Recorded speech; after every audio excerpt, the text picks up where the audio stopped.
And I feel terrible about that, and we're doing a lot to rectify this. Welcome to Watch Mojo, and today we're counting down our picks for the top 10 worst fast food apologies. The name footlong is, quote, a descriptive name for the sub sold in Subway restaurants and not intended to be a measurement of length. I am General George Custard, and you should address me with respect. Well, Arby's messed up and forgot about the second commercial. For this list, we're looking at times when our favorite fast food chains made awful or silly mistakes, forcing them to issue an apology. Did we forget to include a particularly bad "we're sorry" story? Let us know in the comments.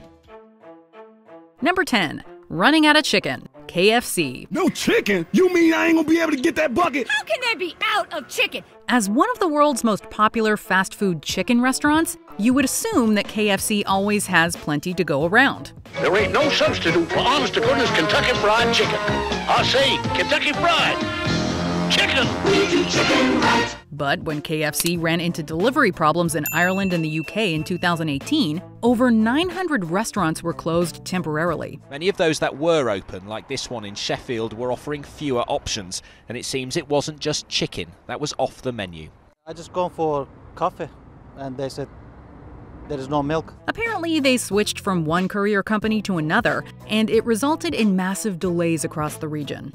The problem that KFC is pointing to is that there was apparently a huge IT failure at the new distribution company that it uses to deliver those chickens. We don't know at this point just how much this is costing KFC. The company then took out a full-page ad in the newspaper, switching up their signature acronym for a new one. KFC became FCK, as this chicken giant went full meta in their apology. May this be a lesson to any fast food chain to always have extra stock. Number 9. Food poisoning. Chipotle. Every year, there are hundreds of food poisoning outbreaks in the U.S., but it's unusual for one company to see 6 outbreaks from 3 different germs in just 6 months. Some might call it a healthier option to your typical grab-and-go food. But in 2015, Chipotle was struck with a series of health-related scandals. 141 students at Boston College got sick, including an entire basketball team. In total, about 500 people became ill after eating at Chipotle in the second half of 2015. A combination of norovirus infections, salmonella poisoning, and E. coli outbreaks struck over 500 people across multiple U.S. states. This, of course, severely hurt the company's reputation. But the company that prides itself on serving food with integrity is struggling to regain consumer trust. In an effort to control the damage, the company issued a full-page apology letter in newspapers like the New York Times.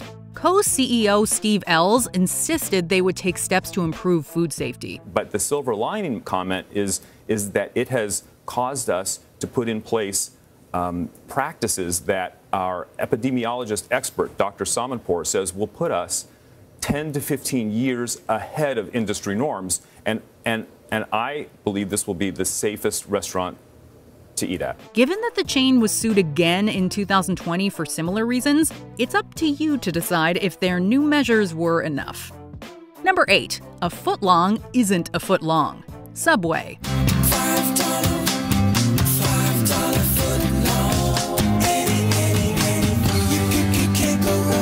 We don't know about you, but when we hear foot long, we think 12 inches long. Apparently, so did Matt Corby of Australia when his viral photo of a foot-long sub showed it to be less than 12 inches long.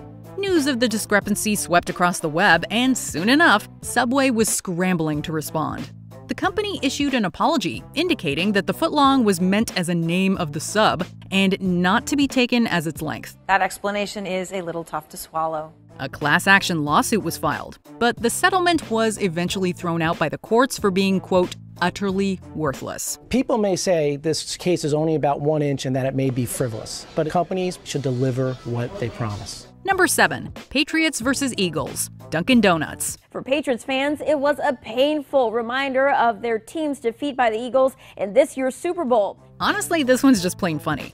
When it comes to football, there is a pretty passionate rivalry between the New England Patriots and the Philadelphia Eagles. In 2018, the Eagles won the Super Bowl, and Dunkin Donuts put out a series of championship cups featuring the team's logo. However, due to a minor snafu, these cups were being served to customers in the New England area by accident. This, of course, infuriated Patriots fans, who were already upset by their team's loss. Dunkin Donuts apologized today, saying the wrong boxes were shipped to the stores. Couldn't they have just said, no, we're not going to use them, and just broke out the regular old cups? The company apologized for the mix-up, but given how passionate football fans can be, it definitely took some time for it to blow over. The cup confusion sparked outrage online. Dunkin says they are taking steps to ensure stores are stocked with the correct cups. Number 6, General Custard, Sonic Drive-In. Odds are pretty good that someone at Sonic Drive-In slept through their American history class. Are you like a riverboat captain? I am General George Custard, and you should address me with respect. In 2017, the burger chain ran an advertisement that showed General George Custer, or rather Custard, eating Sonic's dessert treat. The play on words was meant to be funny, but it came across as incredibly insensitive to indigenous peoples. This is ridiculous. This is Custard. While Custer was seen as heroic for his role in the American frontier wars in the 19th century, history remembers him differently. Immediately after airing the ad, Sonic received an onslaught of negative feedback and complaints. They pulled it shortly thereafter and issued a formal apology.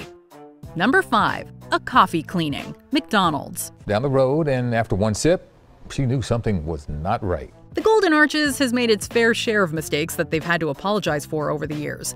But in this 2018 case, a minor mix-up could have had far more serious consequences. When pregnant Alberta woman Sarah Douglas ordered a latte from the drive-thru, her morning drink had an extra special ingredient, cleaning fluid. I had no idea of what I was drinking. I just knew it wasn't coffee and it tasted like chemical. Apparently, the cleanser had been connected to the machine while being cleaned, but someone had failed to reconnect the milk line before serving her drink. McDonald's quickly apologized and ensured new safety measures would be taken. A spokesperson released a statement on behalf of the McDonald's franchise owner, Dan Brown, saying the machine is routinely cleaned every morning, but noted, quote, "Unfortunately, the milk supply line was connected to the cleaning solution while the guest's drink was made." Thankfully, Sarah and her unborn baby were unharmed. Number 4, the King's Cavalry, Burger King. We do it like you do it when we do it like we do it at Burger King. Did you know that in some parts of Europe and Asia, horse meat is a relatively common and popular meat? Be that as it may, it remains a divisive choice of protein in many countries. And back in 2013, Burger King got caught in a controversy around horse meat being used as filler in some of their all-beef patties in Europe. The horse meat controversy began last month. Horse DNA was found in burgers stocked by some supermarket chains, including Tesco, Iceland and Lidl. Today, the beef saga has spread, affecting firms in the UK, Irish Republic, Poland and France. This was traced back to the meat processing facility used by the burger chain. Burger King went on to say that due to the runaway coverage of this story, they are switching to a different supplier for its British and Irish restaurants, purely as a voluntary and precautionary measure. They quickly issued a public response denying the allegations and switched suppliers just to be safe. However, it didn't help when they came back and admitted that trace amounts of horse DNA had been found in the burgers with their previous supplier.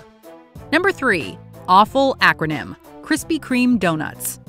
Sometimes you can't help but wonder what people were thinking. What were they thinking? Such was the case with this 2017 marketing initiative from one Krispy Kreme donut store in the UK. In an attempt to drive customers to their location, they promoted a new event where patrons could come in and decorate their donuts.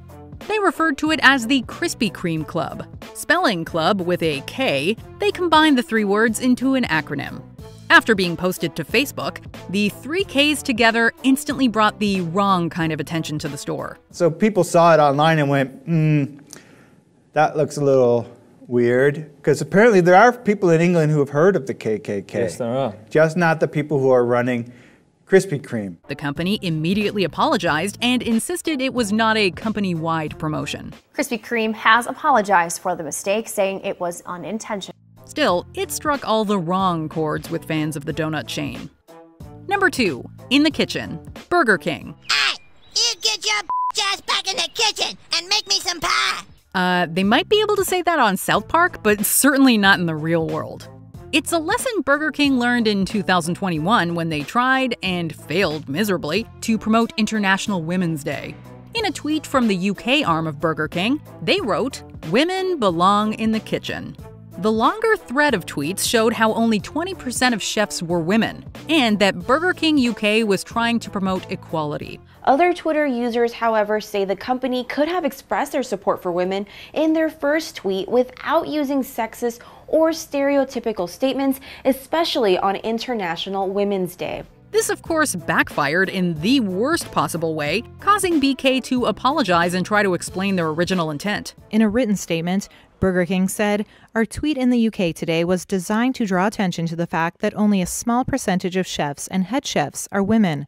It was our mistake to not include the full explanation in our initial tweet." However, no amount of apologizing was ever going to make up for such a tone-deaf attempt. Before we unveil our top pick, here are some honorable mentions. Kicked out. Outback Steakhouse. A family was asked to leave due to noises from their son, who has a disability.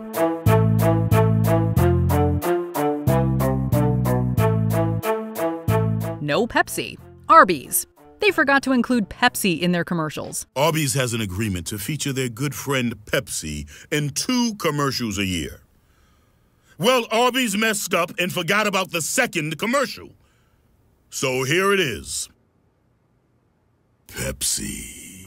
Jared gets arrested and pleads guilty in court. Subway. There's really no amount of PR that can make up for this long-running spokesman. This is real chicken with fresh veggies and freshly baked bread. It tastes awesome, too. Now that's how chicken should be. Before we continue, be sure to subscribe to our channel and ring the bell to get notified about our latest videos. You have the option to be notified for occasional videos or all of them. If you're on your phone, make sure you go into your settings and switch on notifications. Number 1. A not-so-proud Papa. Papa John's Pizza. For a long time, John Schnatter was the face of the Papa John's Pizza Company. He did, after all, form the pizza chain and help launch it to become the success it's known as today. And so one of our fundamental beliefs from the get-go was we were going to be a family-run, independent pizzeria, no matter how big we got. None of that helped him, however, when he had to step down as CEO in 2018.